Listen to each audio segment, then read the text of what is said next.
Mall rats. Ridiculous. Yeah. So the thinker. Where are you? Where are you? Where are you guys? It's impossible. Don't even know where you are. He pushes a button and they're like teleported out of that place and into like the air. Mixies presents the Popcast.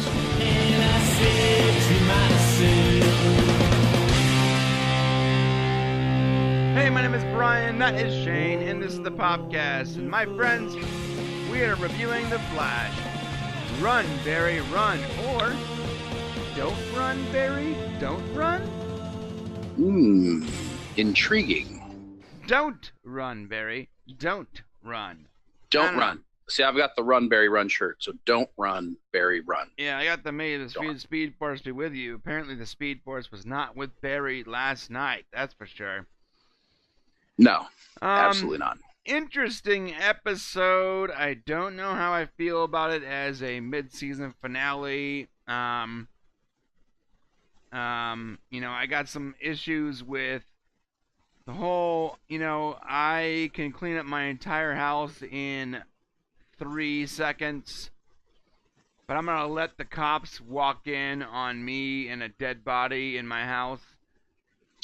Yeah, a lot of people are really upset about that. And, just giving a shout out to our friends on Reddit, the subreddit, the Flash TV subreddit.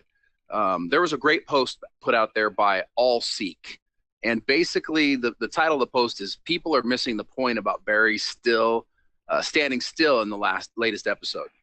And his whole point was, or their whole point was, Barry knows he's innocent and trusts his team to get him off. So he doesn't feel like, they said earlier in the episode, he doesn't feel like he has to use his speed for everything. And that's the kind of hero the Flash is. Not somebody who's going around trying to hide a body and get off on it and be a fugitive. And so I just give a shout out to All Seek. I thought that was a fantastic way to explain that situation. Okay, well, All Seek, I have to respectfully disagree. Okay, number one, Mr. All Seek, the Thinker has already proved that he will use the legal system against Barry. He has, a few episodes ago, proven that he has no problem accusing Barry of things he didn't do and getting the police to give him a hard time about it.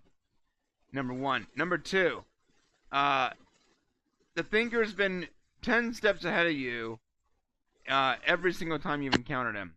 You think your team is smart enough to get you out of this? Number three, you don't have to be a fugitive. How about you clean up the crime scene and get your butt back to the West House? They don't know you're the Flash. So you have a house full of people as your alibi that you weren't even home. Right. So clean it up, bounce out. They illegally breach your residence. They find nothing. You're a CSI. You have a reputation with the police department doing good work. And maybe they find the body and maybe it has ties to you, but it's not in your house with you over the body. That's a different thing. Yeah, but I think the point that All Seek was trying to make is that Barry is the wholesome superhero, and he's always going to do what's right. And even though he's not the guy who did it at this point, he obviously didn't do it. If the body was missing, I'm sure there's a backup plan for him doing exactly that. I'm sure the Thinker thought through the fact that he's probably going to do that. And, his wife probably was going to come in and there was probably some other backup evidence. And now it looks like Barry's hiding it, which makes it even worse. Yeah. So I got to challenge that though. I gotta challenge. You don't think that's the case? I gotta challenge the Flash as being the wholesome guy that always does the right thing. Case in point, the first 3 seasons where he got the timeline, took it behind the woodshed, bent it over, and royally screwed it. Because of why? His own, what he wanted. He made mistakes and damaged his friends' lives, and they gave him a pass because he was trying to do the right thing, but it wasn't the right thing. Saving his mother at the expense of the everybody else was the wrong thing. And we already It was the addressed wrong that. thing, We can't but act in like he's his a state of wholesome mind, it superhero. wasn't. We can't act as a wholesome superhero when he's gone and, proper screwed the timeline. I can't use the language I want. Proper screwed the timeline. He didn't know. 3 times. He didn't know the ramifications. When he messed up the timeline, he didn't know what was going to happen. It's not like he knows what's going to happen if he goes down this road. It's going to be a dark road. And to some degree, he's probably going to end up being Barry Allen is going to end up being some sort of fugitive, and he's just going to face it like a man and hope that they can get him off. It's not like they work within the legal system the entire time anyways. There's plenty of metas locked up in the pipeline that they don't even go through the legal system for. Right. But so, I don't know. To me personally, maybe that's the way I look at things and the way I feel like him not trying to hide it and clean it up and do all that stuff was his way of saying, I'm innocent and I'll beat it. Oh yeah. Right. Yeah, let's trust the legal system that's stacked with DeVoe's jury. That's a good idea. He can read people's minds. I don't know. Listen, but you got to give the writers a lot of credit for what they've done here. They totally paced this thing out. All of the challenges that Barry was, all the trouble with the police. I mean, they set this thing up perfectly for what happened. I didn't see it coming. Did you see that DeVoe was gonna body swap this episode? I thought he was gonna body. So that leads a lot of questions actually. So first off, I thought he was gonna body swap with Barry. Mm-hmm. That seems to be never his intention whatsoever. So that begs a further question as to why he even got Barry involved in the first place when he didn't have to. He didn't have to have. He didn't need any of the other meta. He needed Barry to create that meta, but he didn't need any of the other metas. He didn't need to include them. He didn't need to include Barry. But he may not have known. He maybe needed a large quantity of people to get several metas so that he got the proper power that he needed. I understand that, but it seems like there's a little bit of a rich, what I thought was a more rich story, but it just seems like the Thinker is messing with Flash for the sake of messing with the Flash. I thought he was going to take over Barry's body, which makes sense. The Speed Force would heal his injury as he was, so he can have his big brain and have the powers, and his metabolism and Speed Force would heal him. But that wasn't the case. Okay. Instead, he took over this other dude's brain, and apparently that's going to be temporary because when that body starts to deteriorate, he's going to have to body hop again. So I'm not sure why he even got the attention of Barry and their team when he could have totally have just done this undercover. I feel like there's some holes there, man. Well, that's true. I could see how you could see that. But I think the reality is that we don't see the end game yet. And I'm sure that Barry is going to play some sort of role. I mean, the Thinker has thought out every scenario. Yeah, fool me once though, man. Fool me once, shame on me. Or shame on you. Fool me twice, shame on me. You fooled me last season when you took the easy road out and made it a future Barry instead of something more sinister. And I thought the writers just were writing this complex story when it ended up being pretty two-tone. Same with Zoom. Same with season 2. I love the Flash, but I'm not gonna get my hopes up and think that they're writing this super complex story that's gonna end with a twist or something like that. 'Cause that's just I've been disappointed in 3 seasons. Well, they're probably gonna end with a bunch of plot holes. I'm enjoying the season so far. I'm enjoying the season. Don't get me wrong, but I gotta point out the inconsistencies. What was the purpose of the first meta? We're at the mid-season finale, which means we have, 10 more episodes.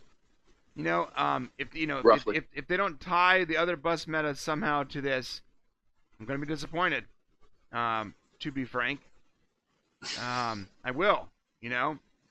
Because it was a big part of this season, and if there's no actual purpose for the Flash, for him messing with the Flash, he's messing with the Flash just because, that's not what an intelligent, motivated person does. They don't waste their time and effort just to mess with a hero. They're not a villain for the sake of being a villain. That's a poor motivation. No, I think that what we got last night was because they wanted to twist us. So they gave us a meta that you thought automatically, okay, wow, this is going to be somebody who's going to help our team, the good guys, right? And you've got Caitlyn basically befriending him. She saves him, escapes when they're in danger, and now you think he's going to come onto your team, and then you get this wonderful twist at the end where he's been invited to their their house, and he gets the call, and then you get this story where it's like, wait a sec. I love the twist that he took over his body. I don't like that forced. It was very forced how they just they save this dude and they immediately invite him into their inner circle when they had known nothing about him. Like, Barry's the Flash. I'm Killer Frost. That's Vibe. This guy has stretch powers. Come on into our house. We've known you for 5 minutes. Well, they just saved him. Right? They just saved him, and he saw the Vibe, Stretch, and Killer Frost. He knows about that. I don't know if he knows about Barry or not. But, so he's already kind of been sucked into that world, and he's a meta. So, I don't know. I mean, they didn't say he knew who Barry was. Oh, right? Barry obviously sped out of there. Like, didn't even try to hide the fact that he was speeding out of there to go home. What? I'm sorry. Oh, he wasn't at the house with everybody. Yeah, he was. He was at the house. He got a notification on his phone about the alarm at his house being going off, and he sped home. That's when he got the call. So he was there during that. Okay, I see what you're saying. Yeah. So, okay, so maybe that is a little sketchy, but I did like the twist that he ended up in it, and the fact that he managed to get to him after they saved him, and take his. He was the buyer. For the, so I think I like that twist in it, and I really hope, I understand what you're saying, being a little fearful that it's not going to end up being, going the direction that it should to be interesting. But I just can't imagine that the writers, they've done such a good job setting up so far.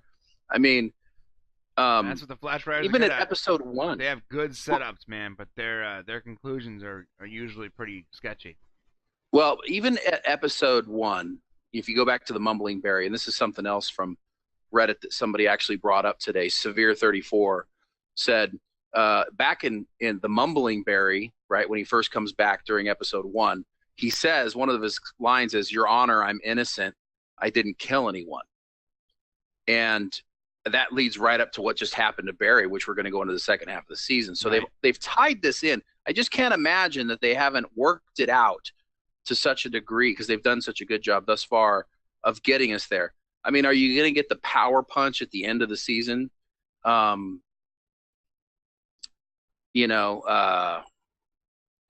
what do you think is the best season ending? Was it Savitar? Was that our best season ending? No, Savitar was weak.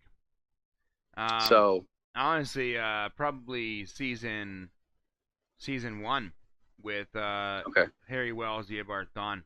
That ending was just epic. The way he sacrificed himself to erase Thawne from the timeline was sad. It was fulfilling. There was a conclusion. It set up this universe where I'm like, I want to see more of all of this. The Savitar ending was frustrating. There's so many holes, so many questions. Why wasn't this? Why didn't he do this way? There's just so many whys. I understand that it's like a remnant, but then he doesn't create the remnant. Like the Savitar existed because he was a remnant that he made in order to beat Savitar. That doesn't make any sense. That's the opposite of the chicken and the egg. That's like, what came first? The not chicken and the not egg? Because like I can't. There's a remnant exists because you create a remnant to beat Savitar. So when he tells him that, when he tells Barry everything, all right, Barry, don't create a remnant to beat Savitar. Boom, Savitar's gone. As far as the timeline is concerned, if you're going back to season 1, when Thawne kills himself, and Eddie Thawne kills himself, and Eobard Thawne disappears. Same concept. I don't. They're just. It just. I don't know how it works. And you set up this science, and you expect me to believe in the science you set up, and then you break your own rules. It's just confusing, and I don't like being confused. Yeah, time travel's a messy thing. Yeah, and it is. No matter how you. When Savitar was losing his memories, when Barry got amnesia, like. If him not creating the remnant doesn't stop Savitar, but yet somehow he's still losing his memories when Barry gets amnesia. Come on, man. Like, okay, let's move on from season 3. Anyways, the point I'm getting at here is that I still have faith. I still have faith in the writers and the show that they're going to pull through to the second half of the season, and it's going to be interesting and it's going to be a good season. I do have faith in that, and I'm just a believer at the moment, so we'll have to see where it pans out. Okay, well, let's get right into the show here. Don't forget our Christmas show. We are going to be doing this Christmas Eve. So get your stuff in, mail all your artwork or whatever you want to promote or whatever you got. Mail it to us. We're going to be opening it live on stream, and just sort of promoting you guys and having a good time. And that's going to be our Christmas show. Listen, if you sell salt and pepper shakers and you want the whole world to know about it, send us some salt and pepper shakers, and we'll share it with the whole world.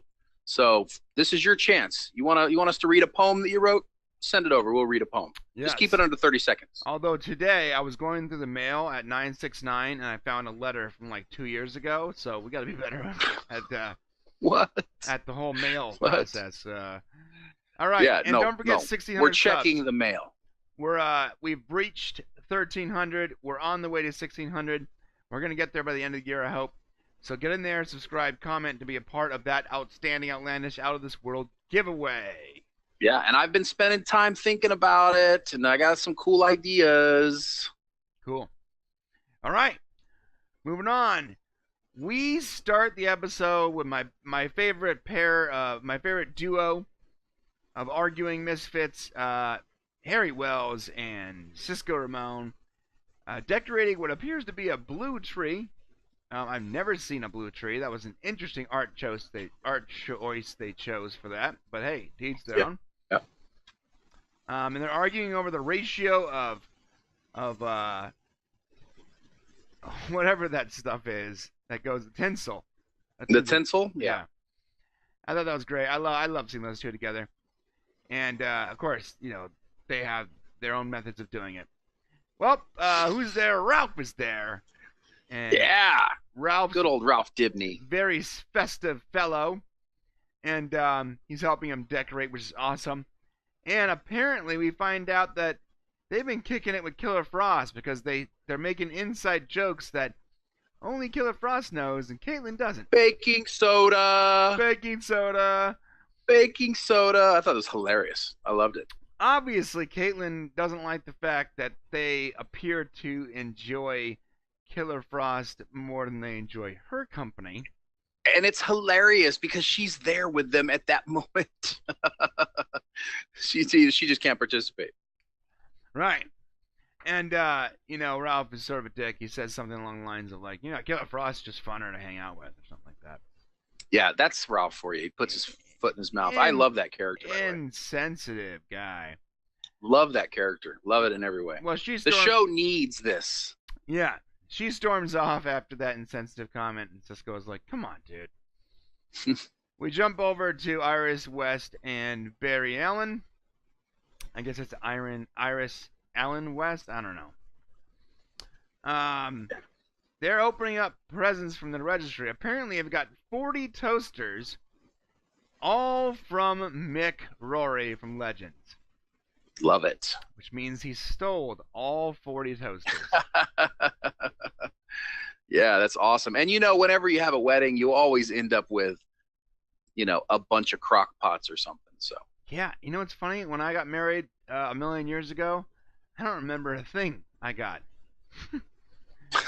Well, yeah, usually you don't. It's usually the girl who cares. Yeah. So, these are presents for your wife, not they're not giving you a tool set, Right. You didn't get a tool set or an Xbox One or a right. PlayStation 4. You didn't get anything like that. This scene when they discover the knife that they don't know who it came from, I immediately knew that is going to, and the way he grabs the handle, like he grabs it and it shows it. I was like, that's gonna come back and bite him. That's a setup. That's from DeVoe or something. Well, you know it is because you don't know who it came from. It's going to play into the story. You know something is up because they don't just put something in there that's nothing. Right. So, yeah, you know something's coming. And Barry is cleaning up the mess in normal time, not Speed Force time.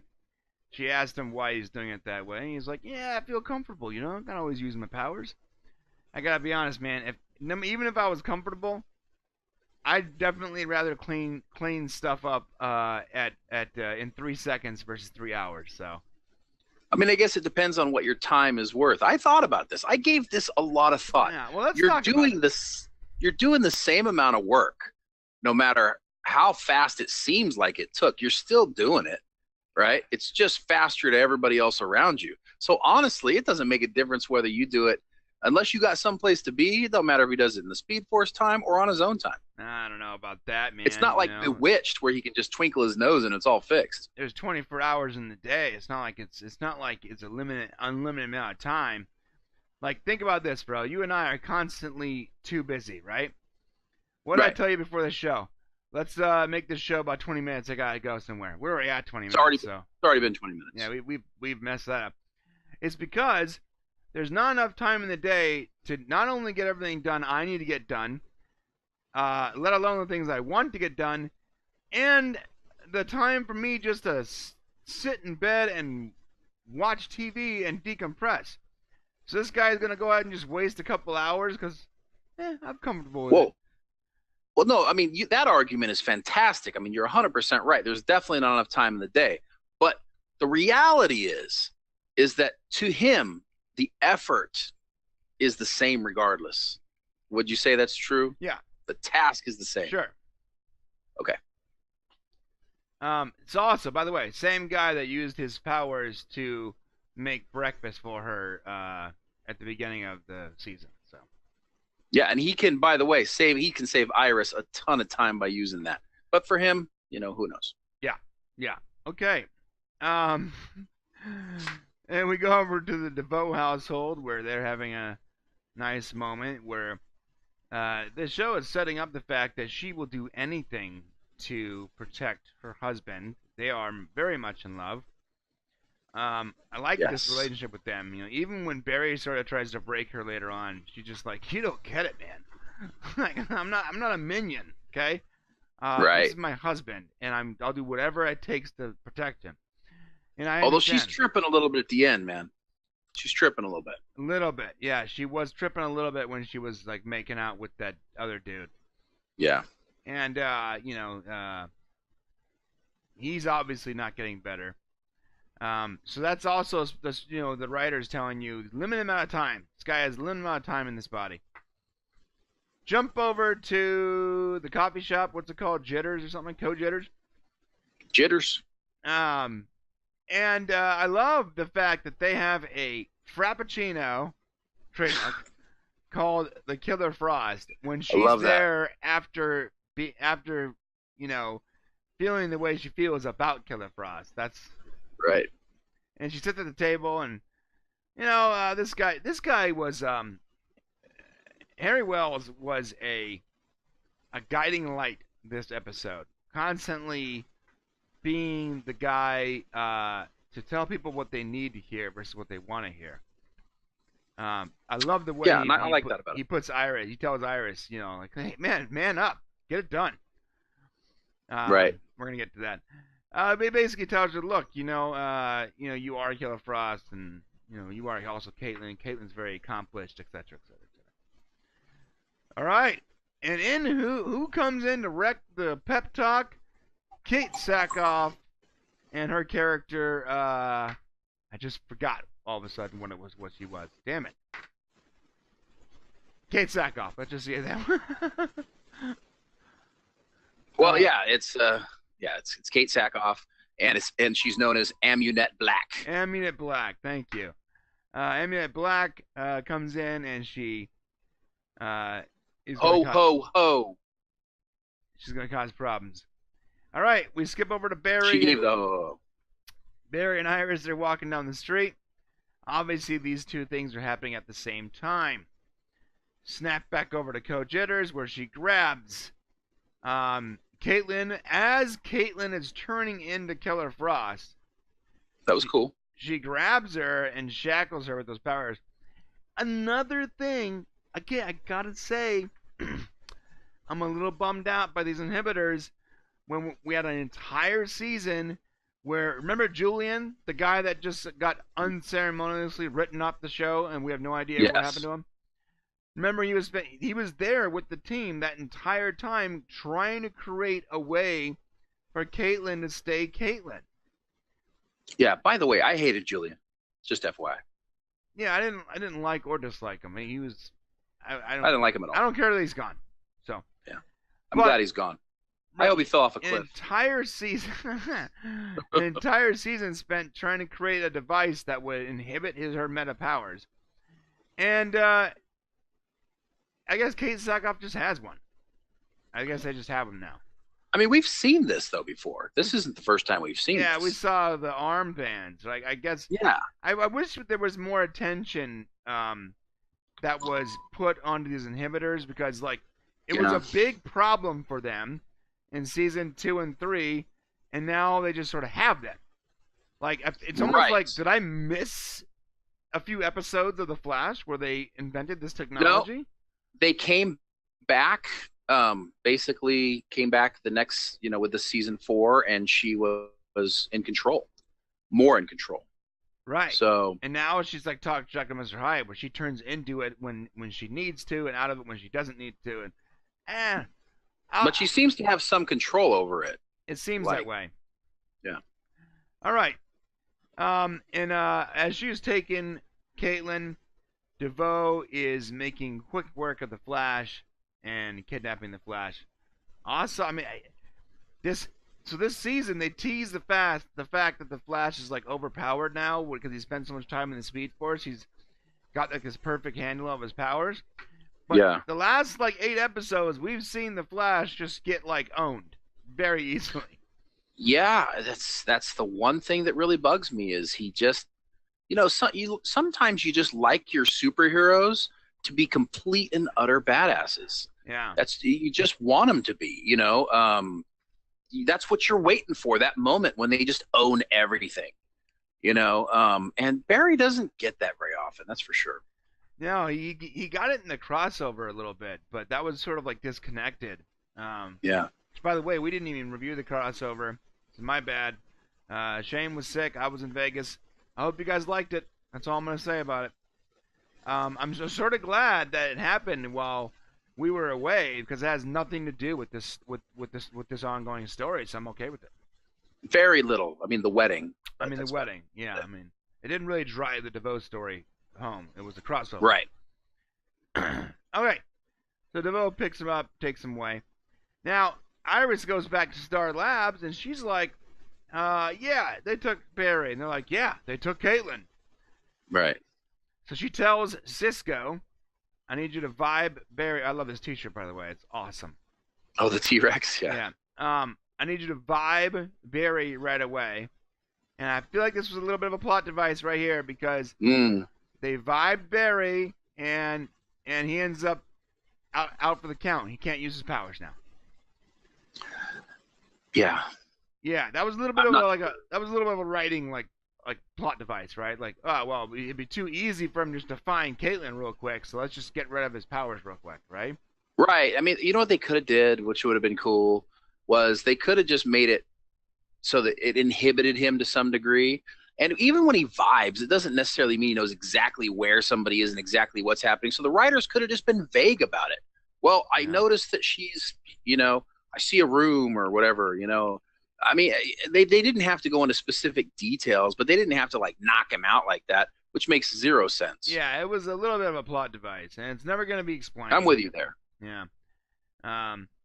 Well, by the way, before we get to the next part, Iris does make the decision to, okay, let's search for both of them at the same time.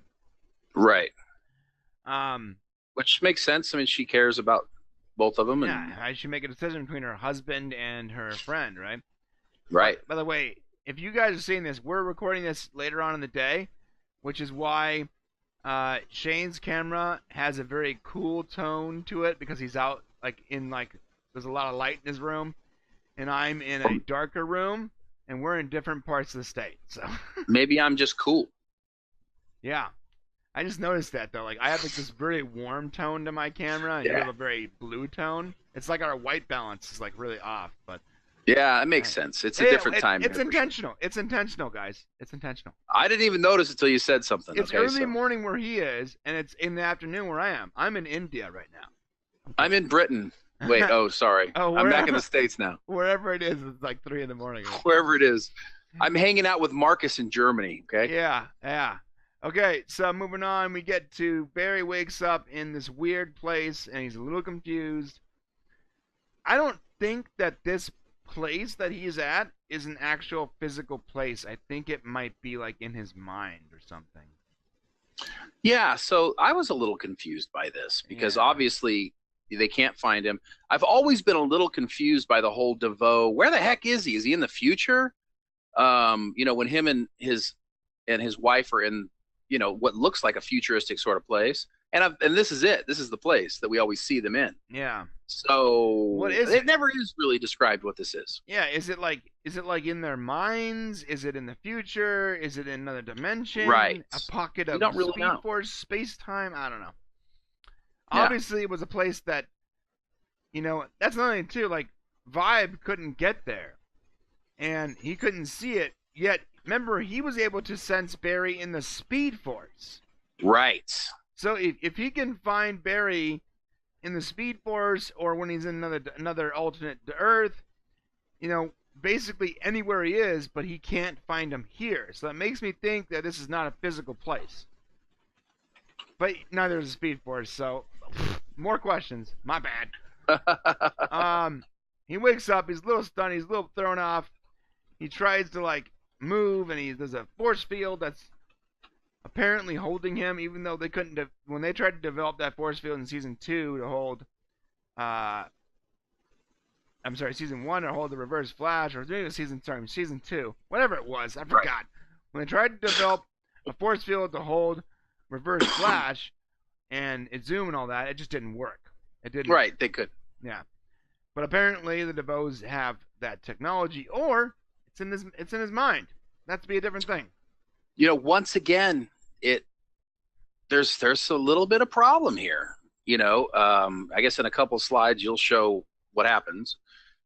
I guess you want to talk about it then, because I don't like what happens. Yeah, well, let's get there. Now we jump over to Caitlin's story. Caitlin and Kate Sackhoff's character, Amulet Black.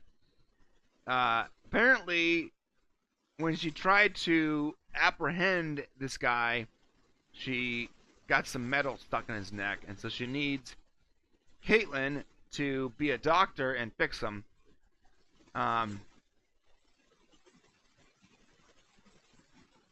Also, a plot device to get Caitlin. I mean, it was right. Come on, man. I'm trying to be as chill as possible, but there's a lot of plot devices here, guys, and I don't mind a few plot devices. Here's it. I don't mind if 10% of the story is a plot device. But when you start to breach that 10%, and now we're in the 22% area, the writing starts to get sloppy. And it's hard for me to accept it when a third of your story is pure plot device to drive the story and has nothing to do with telling a proper story. You're right. Writer, It's lazy writing. It's. I mean, it is. I mean, I think the writers have done a good job of trying to tie it together, but their problem is that when you've backed yourself up against a wall, you start to try to figure out how you can fit these people in, and oh my gosh, Katie Sackhoff has a contract for so many episodes, and we got to put her in, and we got to make this thing work, and it's a little weird. It's also a little weird that Katie Sackhoff has such a hard-on for Caitlin Snow. I don't know. It's a little trippy. But And then yeah, it's a when plot they device. set up an MRI or whatever to get rid of the metal in his neck, and like she just sort of pulls it out with some tongs. I feel like I could have done that surgery with no medical training. But yeah, like a piece of lead stuck under your skin. Obviously, it was a lot deeper than that. But and then they trick her. But yeah, it would have been cool if they would have written the story so that she was forced into this situation somehow, as opposed to written into the situation. Does that make sense? Right. Like it needs to flow a little better. Yeah. A little sloppy. And it's sloppy about the whole storyline for why she has this guy, how she got it. When they do the flashback a little later, I even got a little confused when she bangs his head into the glass. Right. And I'm thinking, did this happen before when she got the metal lodged into him, or did it happen after he escaped with? Yeah. Did she do it? Caitlin? Did she bang his head? Did she not learn from her previous mistake of damaging the merchandise? Or was that the time he got it in his neck? So there was some confusion with the time. Did she once again? Did she, after making that mistake, did she do it again? Did she slam his head into the glass again? Like, well, and I wasn't sure if that was the time that she got the metal stuff. I had to assume it was like after the fact. You have to. Right. Or maybe, but it's not clear. Maybe this guy's been DeVoe the whole time. Well, yeah, because so it's not clear if that's the case, then what's the deal with the other DeVoe? Confusing. It's confusing and it's sloppy. Okay, moving on. Yeah. So he has this horrible head injury in this metal, and he just sits up and he's like, "What are you doing, man?" By the way, this actor's name is Kendrick Sampson, and the character's name is Dominic Lance. Dominic Lance, and they have a little heart-to-heart, and he looks very vulnerable, and she says she's gonna try to help him, and that's that. We go back to DeVoe's lair, wherever this is, whether it's in the future, in another dimension, if it's in the regular dimension that's covered with a force field, whatever it is. DeVoe, also, that's another thing too, okay? It makes me think that this is in their mind, maybe, or in another dimension, because shortly after this, Joe comes to his house, and this dude's back in his normal wheelchair with his hair and everything, like he never, like he wasn't just in his lair talking to Barry. Right. No, that's the confusing thing. So is it a future thing? But see, Barry, when he escapes, shows up back home, and he's kind of got this glowing thing about him. I noticed. I'm like, that looks a little weird. Like it's still kind of outside reality. Something is off here for sure. Right. Yeah, something is a little bit weird. And we don't know what it is. So he's talking to Barry. He's doing that typical villain thing where he's sort of explaining himself. Mm-hmm. But not entirely. Not enough for us to feel comfortable with the story. Just enough for us to have more questions. Yeah. Barry, if you hurt him. Right. Barry can't get out of it. Blah, blah, blah, blah, blah. Okay. And then we just, like I said, we're looking at DeVoe right now. He's in his chair that keeps him alive. And then there's a screen that shows Joe is at the door, right? Mm-hmm.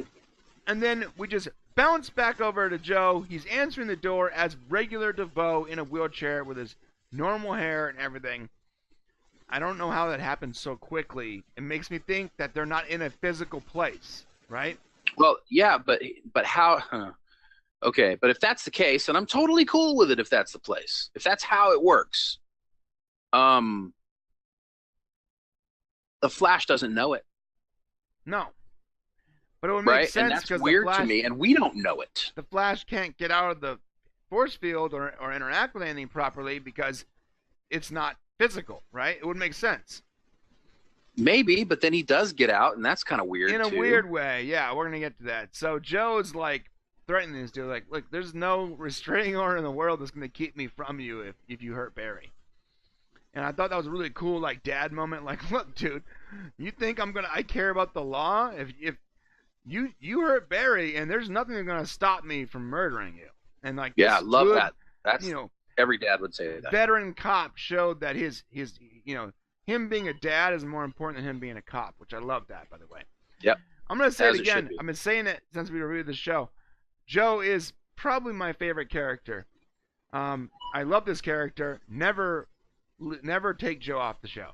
He's the grounding force that keeps everything grounded for me. Yeah, I agree. He's a great character. Not my personal favorite. I'm actually. I would say Harry Wells is probably my favorite. I'm a Harry Wells. Yeah, but like I feel like the grounding, what grounds the show, like he's like, that third. Joe's prong. the glue. He's the glue. Yeah. This guy is, he's already ahead of the game. He knows Harry Wells is outside with the weapon. He tells him to come inside, and they have a little conversation. I like that moment where Harry goes, "You're not as smart as you think you are," and before he even finished, he goes, "Yes, I am." Yeah, I like that moment. I would have liked to see Wells get him a little bit here. Yeah. Instead, this was a moment for the thinker. It would have been cool if there was some sort of quip for Harry Wells, because Harry Wells is smart. Yeah, he's genius. It would have been nice to be able to get some sort of like a thing, like maybe he says something to the effect of "Yes, I am," and he's like something like I don't know. I guess the future will tell, or something. Some sort of a. He should have got the last word, in my opinion. I get that, but we need the thinker to be smarter than Harry Wells because that's like his superpower, right? He is. I mean, and he is smarter, but I think Harry Wells will be that spark that helps us get us there in the end. Right. Okay, we go back to the lair. He's still trying to get out. I guess, if something doesn't work the first time, just, keep trying it. Right? Yeah. Wait a minute. No, that's the definition of insanity. So maybe you shouldn't keep trying to do the same thing expecting a different result. But okay, whatever.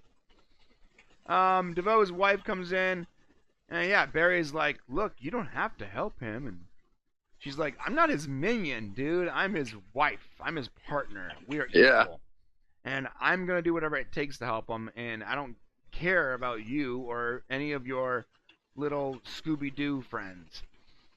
I'm paraphrasing, obviously, but she basically told him what was up. Boom, back to Star Labs.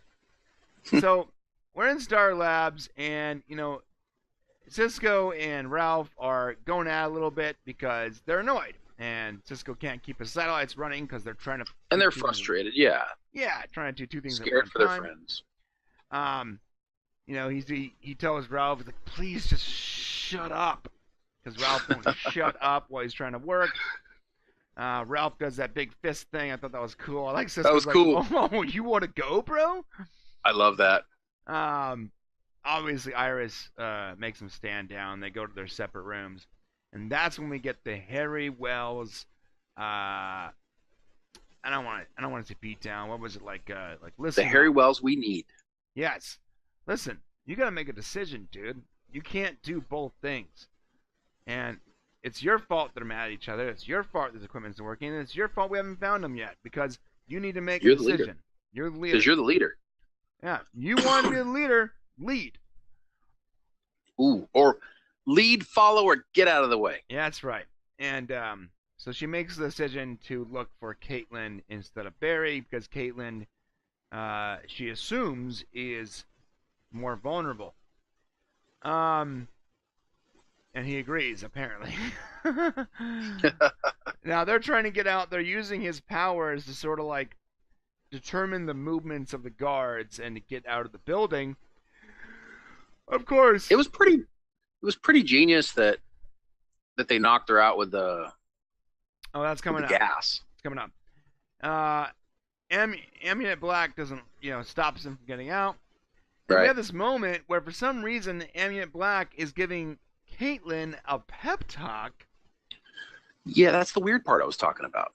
Yes, this is what I wanted to get to, too.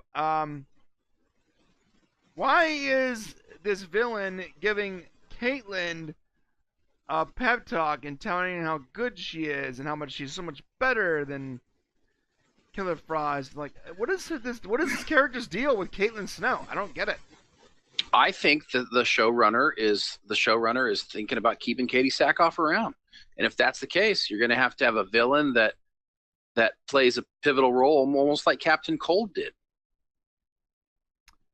All right, wait. So you're talking about they might keep her around as a like semi-antagonist, someone that Right. is a bad guy but not bad enough for them to put their effort into, and like maybe every once in a while they go to her for help finding a guy that's even worse or something, like sort of like this weird like messed up anti-hero thing that might be Right. redeemable. And even maybe plays a role in taking the Thinker down at the end of the season. I would hate that. I would hate that. You don't think this character is redeemable at all, huh? No, I mean, dude, listen, Captain Cold was a thief, okay? Right. Well, she was a stewardess, bro. Somebody once told me a really cool quote. It came from Boston Legal.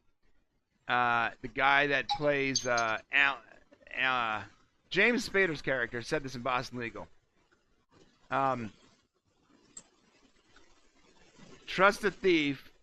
Never trust the thief. Oh my God. Oh, yeah. You can trust a thief. You can't trust a liar, or something like that. Was basically like, look, thieves have very clear motivations. You can be a thief and a cheat and still have enough morality not to kill people. You know, you can have your moral barometer can be a little broken or a little off in the sense where you're selfish enough to rob people like Captain Cold did, but you still have honor and you're not going to just murder for the sake of murdering. Captain Cold was a redeemable character because he was a thief. He was an honorable thief that, yes, did everything because of selfish reasons, but, you know, But that's not the way he started. He wasn't like some vindictive, like, sociopath that would kill for the sake of killing. This woman, Captain Cold's not going to be beating the crap out of somebody for their tears. That's not a Captain Cold thing. Even at the height of his villainy, that's just not what he would do. Well, we didn't know that, though. There's no profit in it. The character took several episodes before we figured that out. Right, but we actually saw this person beating the crap out of a human being for profit. That's true. That's true. I don't know. I mean, I think they could end up going that route. I like Katie Sackhoff. I don't know. I don't know what else then why is she here? You know, there has to be a point. I mean, obviously she's a plot device to forward the story because she's, I guess, selling the meta. It's a cool character, and she's nerd royalty. I mean, did they really need to buy the meta from her? I mean, obviously the Thinker could have just went and he the Thinker kidnapped the Flash. Yeah, he didn't. Why does he need to pay for this guy? Yeah, right, Shane. Okay, that's a good point, man. If he was able to kidnap the Flash, why did he need her help to get this guy who has premonitions, basically? Like, I don't understand that part of it. Especially considering the Thinker is very, he's super smart, right? You wouldn't use a chainsaw when the job called for a scalpel. Right. And this chick is a shotgun and a chainsaw in one weapon. She's not a surgical tool. So you wouldn't use her, which is the reason why the guy got his head hit and he's all broken in the first place, because she's a brute force tool. If he needs to use her as a tool, he wouldn't maybe use her to cause chaos, but I wouldn't use her as the scalpel required. You know, you're trying, I don't know. So I just can't imagine that the writers are that dumb. So there must be a forward game for her. I'm assuming. Yeah, but her power set's not good enough for her to be like a top tier villain. She's like a trash tier villain. Yeah. Well, she's smitten by Caitlin Snow.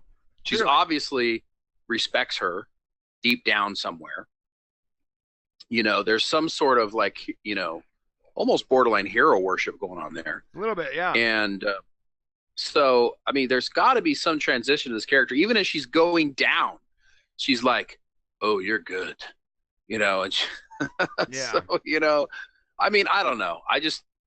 There's no point for her to be here unless you're going to use this character going forward. Yeah. Okay. Yeah, you're right. We go back to Star Labs. Cisco.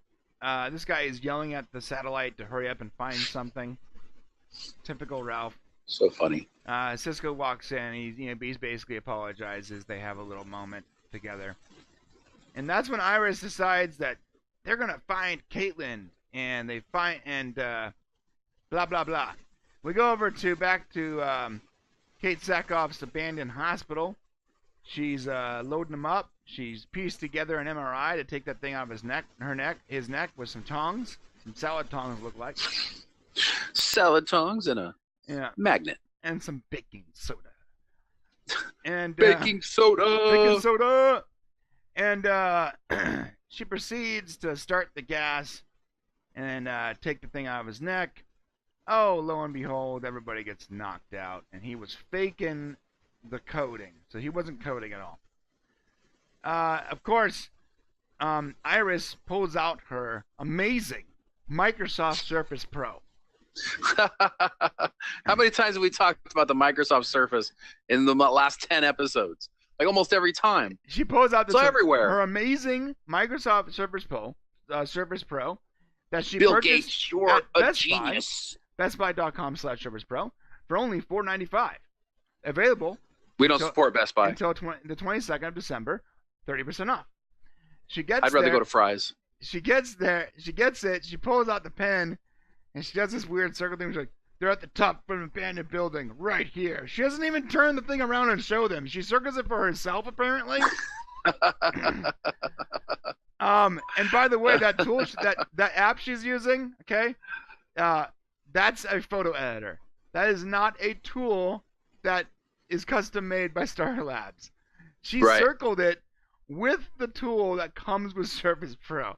That's gangster, CW. Well, Hey, no, you got to use I'm props. not complaining. Do whatever you need to do to make the show money, because I want you to be on the air. But come on, gotcha. come on. All right, they get their costumes together. They're gonna go after Caitlin Snow. They apparently get there just in time, because as she's throwing those barbs their way, she's throwing barbs at the merchandise. Okay, so. All right, I take it back. She's essentially going to kill them right now. Yes. She's going to kill them. You're right. There's no redeeming quality. Thank You're right. you. Not only is she being paid to abduct this guy for the Thinker, but she gets pissed off enough where she doesn't even care about the money, and she's just going to kill them. You're right. Elastic Man or Stretch Guy or whatever the hell his name is, Ralph jumps in there and saves the day. I don't get a shot of that. And then Cisco throws a bolt of lightning or whatever energy at Kate Sackhoff's character, and they pour it out of there. I love this last shot though, where Ralph's like, "Hey, call me. We can go maybe get Netflix, and chill, whatever you want to do." I love that. That was great. It's such a Ralph thing to do. And Cisco when he said, "But we could still go out." And Cisco jumps back through the breach and grabs him and pulls him back in. Like, come on, man. Love it. All right, we're back at the Thinker. The Thinker is apparently right back in his chair, ready to go. What is this room? And where is Barry? Where'd he go? Okay. He disappeared. Oh my God! I'm the smartest guy in the world. I've thought of every single angle down to the decimal. I know everything that's gonna happen. Where did he go? That's impossible. That's impossible. He says that's impossible. He does. Come on, okay?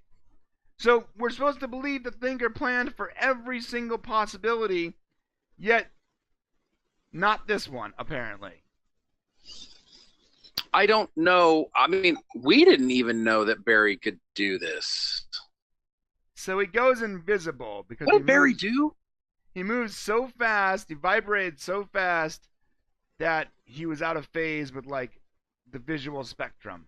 So I don't even think that's the case because he says he didn't move fast. He said he didn't. He stood still. Right? Isn't that what Barry said? He goes, I didn't run. I stood still. I don't know, man. So something about vibrating real fast outside, like what the eye can see. Don't understand. Okay, and here's the other thing. He got out of it. Why didn't he go somewhere? I mean, dude, like, so the thinker goes, oh, he's not here. I better turn this force field off.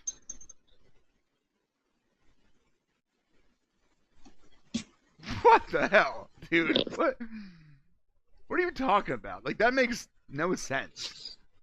Let me just turn this force field off real quick. What is this, Justice Friends episode? Yeah, dude. Like, this is some, like, Saturday morning cartoon crap.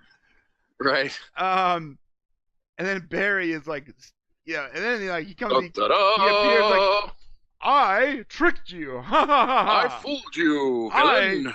I am the Flash. Yes. I fooled you.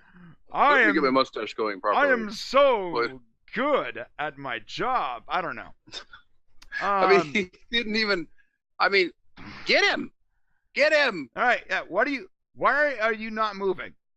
Why are you not immediately take that dude out? If he's the smartest thinker, but you're the Flash, dude. You can move so fast that he can't even see you. So why are you even waiting? Like, you're gonna explain your methods now, like you're a villain or something? Like you're a villain, right. I'm tying you to the train tracks. Yes, I tricked you. And now I will defeat you, Thinker, and give you all the time in the world you need to push that button. And then the Thinker just pushes the button and the force field comes back on. He's like, oh, rats! Rats, you have foiled my plan. Yeah, you got to say rats, right? Like, oh, rats. Ridiculous. Yeah, so the Thinker... Where are you? Where are you? Where are you guys? It's impossible. Don't even know where you are. He pushes a button and they're like teleported out of that place and into like the air over. What? Yeah. Okay. So what happened? That's not Central City? What is that? Yeah, Central City. And so I missed it. Is that what happened? They teleported? Yeah, like Barry goes to like apprehend him, but he's not fast enough. Okay. He's not. Where are you? I didn't mean to say he's not fast enough, but apparently he wasn't. So when after he tells him how he evaded his his force field, the guy like slow motion presses a button. Right. And Barry speeds over there to grab him, and now they both get teleported into the air above Central City. And bro, my thing is, this guy doesn't have super speed, yet he's like, it's like, that's always been my complaint with the I'm show. not gonna make it before he presses the button. No! And he just gets there just in time enough for him to get teleported with it. My bad. You were just vibrating so fast that your human eye couldn't see you, yet this guy has enough time to press a button on his chair. Okay, yeah. No, I agree. No.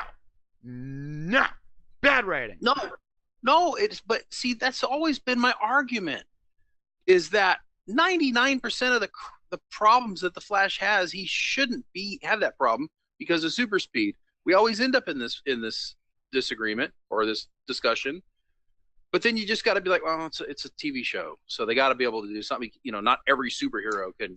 I'm okay with that, bro. Like I said before, bro, I'm okay with a little bit of buy-off, a little bit of, I'll let them have it because it's a TV show and it's about superheroes.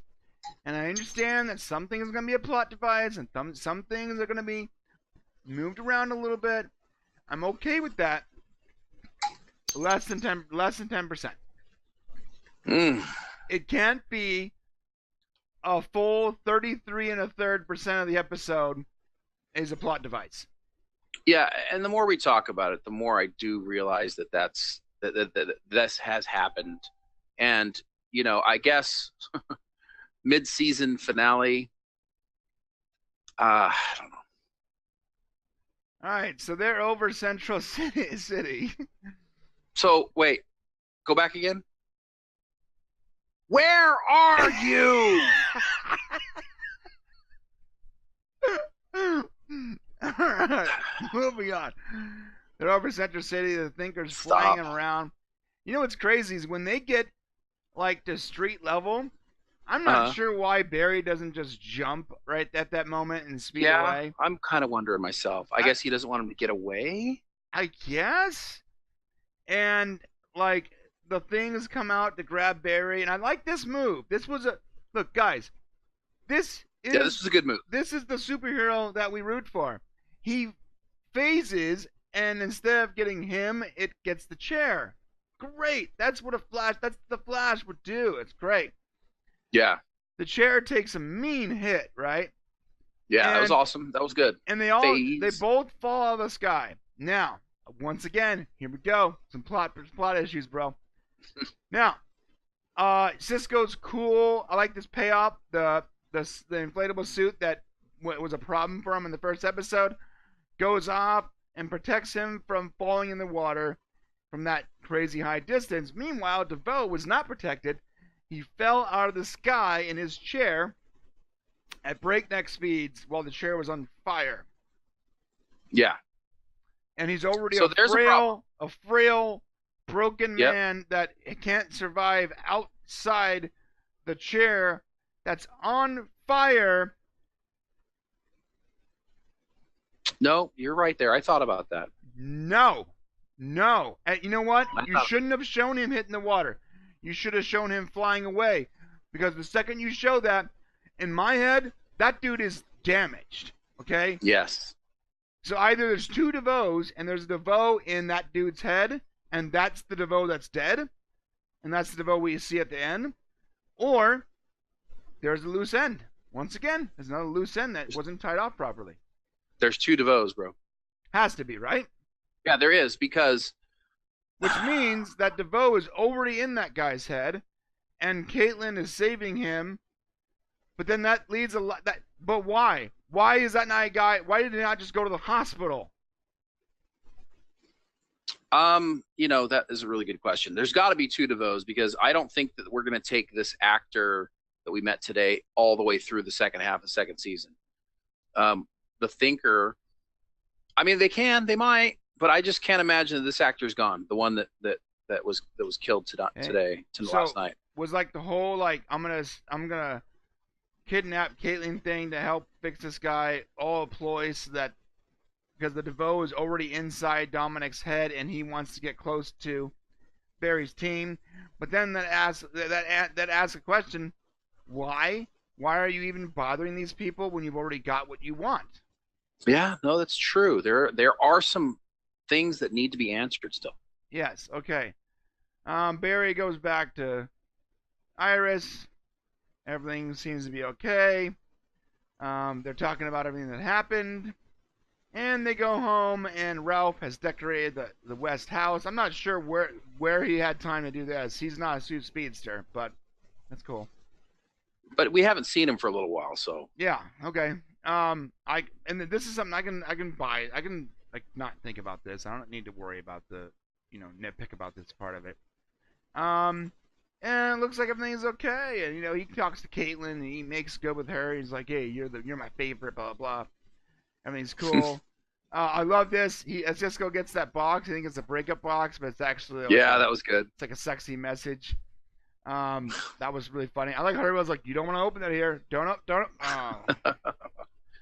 Yeah, that was good. Then they just invite this random guy in that they just saved 10 minutes to go into their house. Okay.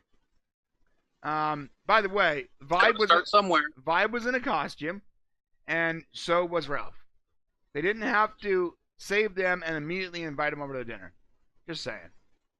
All right. But whatever, he's there.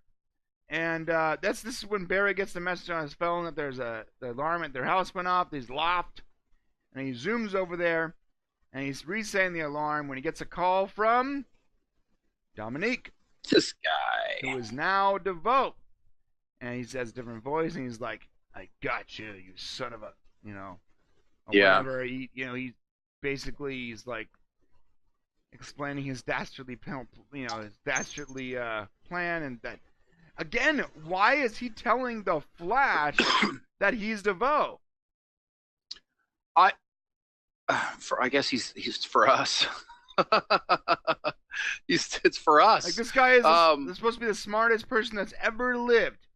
You're gonna tell the superhero in charge of stopping you of who you are now, especially when you just went through all that to become a part of their inner circle? So yeah, that's a good point. So well, he thinks he's going away. Well, let me ask you this question: Did Amunet Black even tell Caitlin that she was selling this guy? No, she said that I needed this meta. So that's a mistake. That was also a mistake. They should have set that up for us. Because when they come back and they actually show this little flashback that's about to happen, basically something to the effect of, I was the buyer, or something, or whatever. But you're like, I didn't even know there was a buyer involved in this whole show until right now. Yeah, I just feel like it's so unnecessary to gloat as Dominic when no one knows that, number one, you've transferred your consciousness into this dude. Number two, that's even possible in the first place. You don't have to telegraph. You don't have to. This is like such typical villain trope. Like, you're explaining how you won and how.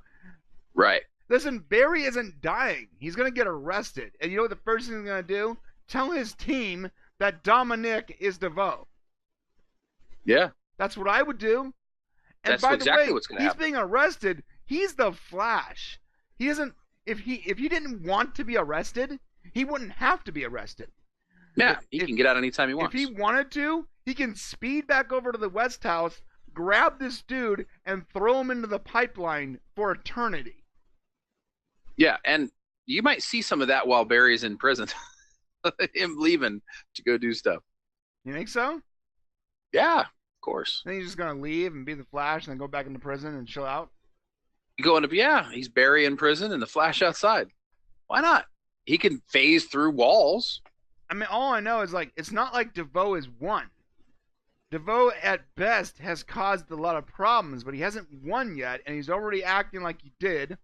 He's telling Barry that he's DeVoe, and it's like he's free. Like, he thinks the cop. If Barry wanted to, he would just leave, take DeVoe in this current form, throw him into the pipeline, take DeVoe's wife, throw in the pipeline too, and then go back to being arrested like a good boy.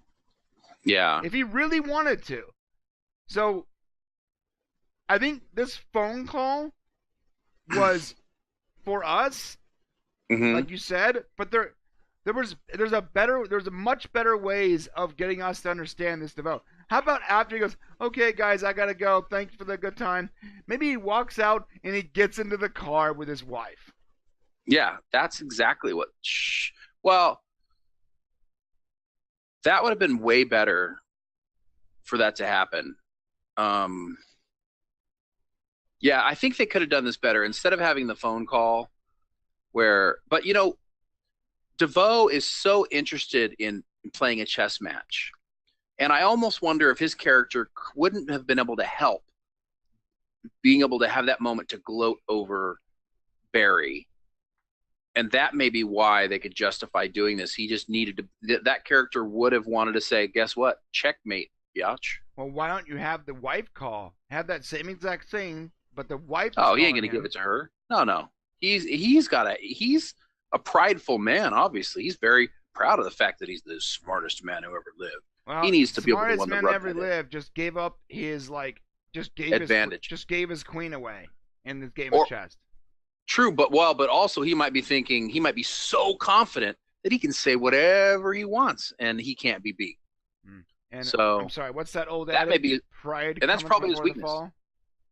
his weakness is that he's blind to his own Genius. love for himself. Right, yeah. Yeah, his own genius. All right. So he makes the call. Barry wanders around his house. They do the flashback. We already talked about this. I'm a little confused as to when this took place, but cool, whatever. I'm hoping it took place after he was rescued. I'm hoping because she did slam his head into the glass. Right. And let me tell you, I don't see any marks on the guy. Right, yeah. Where's that? You put your head through a windshield, I guarantee you, dude, or a glass. This had to have happened before, and for whatever reason, DeVoe wanted her, wanted Caitlin to like save him. It would have been totally cool if this all happened before, but the way they show us the timeline, we have no idea. They totally screwed up. It would have been totally cool if he did all this to be part of Team Flash's inner circle, if he hadn't have made the damn phone call. If he was so smart that he had already taken over this guy's brain, and all this was a ruse to get close to Team Flash and then have a Flash arrested and be part of his family, right? But then he makes the phone call and he tells him that he's the DeVoe. That's when all this falls apart, man. It all falls apart. I don't care how smart you are. This all falls apart. It's definitely unorthodox, and it's obviously for the benefit of the audience, and not the sinister plan. It would have been cool to go into the second half of the season with the team and the Flash not knowing, but we know. Right. That would have been pretty cool. Right, and so what's the plan now? Flash is back at home. He finds DeVoe on the floor. Yeah, this can't be the same DeVoe. No, it can't. That fell into the water. No, it can't be. There's got to be more than one DeVoe, too, right? Because that guy's in the water. He's in the water. Okay. How did he get out of the water? Who got him out of the water? Well, not just that, but the DeVoe in the chair has different physical characteristics than the DeVoe that we see here. The face is a lot more jacked up on the chair DeVoe than the one that's in the wheelchair. Yeah. So maybe the chair DeVoe is like in his mind, or what? I don't know. Okay, I don't know. Yeah, I don't know either. It's trippy.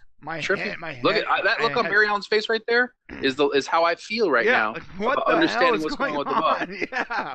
It's like, and then when they're breaching his house, so they're breaching his house. That's not it too. I mean, if you've ever seen like, you don't have to be an expert on like Law and Order and like judicial process and all that, to know you just have to be a regular person that's watched a few TV shows to know. No way they're gonna breach someone's house the way they did based on an anonymous tip into the police station. okay. They're gonna at least knock on the door like, "Hey, yo, Barry, can we have a word, bro?" They're not gonna breach his house like that based on an anonymous tip. You gotta have evidence, dude. Especially when you're talking about somebody that works for the police department. So we say the show is about 70% plot devices. At this point, it is. At this point, this entire episode has been about 70% plot device. And what did I tell you? I'm only go with about 10%. I got to give you major kudos. You've managed to take my entire feelings about the show from the beginning and flip it all the way to the other side. Congratulations. I'm sorry. And I don't want to be the guy that does this. I love The Flash. This episode was a major misstep. No, I think you're right. I mean, think about it, it was a major misstep. I think I'm blinded by my faith. I've got this kind of this positive desire. I want things to turn out well. And so I kind of have a little more faith. And I kind of let that blind me a little bit probably. But there were a lot of problems. You're right. Overall, I still enjoyed the episode. I still enjoyed the episode. Don't get me wrong, guys. I still enjoyed it. Yeah, I mean, I'm glad that I saw it. And has there been Flash episodes that were not only written better, but the story was intriguing and fascinating, and the characters were in touch and in sync? And I'm not seeing that this season, man. Yeah. Oh well. Not hopefully, yet. Not yet. The second half of next season will do it for us. So I like this scene, by the way, when he goes into like Speed Force mode and he's contemplating. He's looking around, looks at the picture of everything, and he's contemplating leaving, and he decides to stay because he's in Speed Force mode. Like, he takes as much time as he needs to look around, and he can just split. He sees the picture. He sees the picture of him and Iris, and that's when he makes the decision. Right. And the captain, by the way, the captain is leading the strike force. Interesting. Yeah. I'm not going to nitpick over it, but it's just another little thing. That's TV for you. You know? And that's the character you pay for. And they arrest Barry, and that's the end of the show, guys. That's it. Woohoo! There was an episode trailer for something that happens in January, but we're not going to get into that. So I have a couple questions for you guys. Should Barry have run away, or did he do the right thing by staying? Number one. And number two, how many DeVoes do you think there are? Is there one DeVoe, and we're jumping around the timeline? Or are there a DeVoe from the future, a DeVoe from the past, and the current DeVoe from the present? And one more question for you guys. Talk to me. Where is he? Where? Just tell us that. Where is he? Where is he? Come on. Or where was he? I'm okay with that. Where were they? What the hell? So funny. All right, that's it, man. We're done. We'll be back tomorrow to review Survivor, and the day after that to review the Orville. And just so you guys know, this is the Flash mid-season finale, and the Orville's season finale is on Thursday, which means that next week is going to be Survivor and one more show based on popular demand. Thank you, my friends. You've all convinced Shane with your many comments for us to review Agents of S.H.I.E.L.D. Yes, you have. Because Brian wasn't going to convince me. It took you guys. Yes. So next week we'll be doing Survivor and Agents of S.H.I.E.L.D. And we're going to do some other stuff too. We got all kinds of great plans for the Christmas occasion. Yes, we are still doing our top 5 science fiction movies of all time. Yes. And get ready for Star Wars, folks, because we are going to go heavy. And there's going to be at least a couple of shows for the new Star Wars movie. Yes. 100%. Of which I wish I was more excited for. Interesting enough, which we're going to talk about. Ooh. Okay. I'm still excited for it, but he always knows more than I do. I'm excited for it, but I'm not as excited as I was before. I like to call that Justice League letdown. I wasn't let down by the Justice League.